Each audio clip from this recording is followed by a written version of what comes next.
Бүгінгі тақырыбымыз Абай жолының бастауы қайтқанда тарауы. Бұл бөлімде 13 жасар Абайдың балалықпен қоштасып үлкен өмірдің қатал мектебіне алғаш қадам басқан сәтін талдаймыз.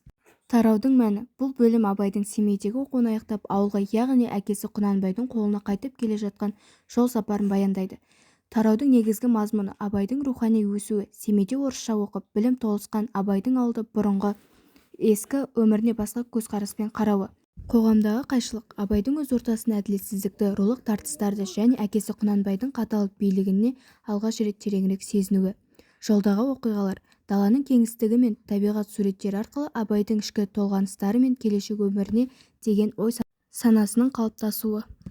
Мәселе. Білім мен өмір сол кездегі сипаты. Оқыған мен оқымағанның арасындағы алшақтық, әділетсіздік, рулық, билік, парақорлық, зорлық-зомбылық. Тұлға қалыптасуы. Жастардың өз жолын таңдаудағы қиындықтары.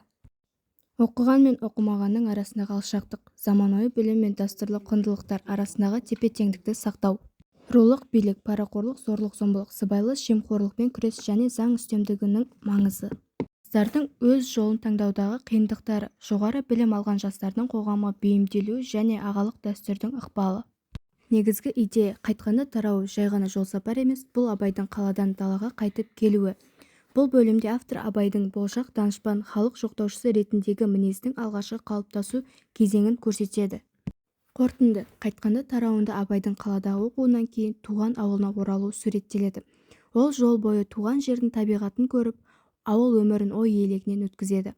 Ауылға келгенде әкесі Құнанбайдың қатал мінезін, ел ішіндегі тартыстарды байқайды. Осы оқиғалар Абайдың ойлы әділдікке ұмтылатын тұлға болып қалыптаса бастағанын көрсетеді.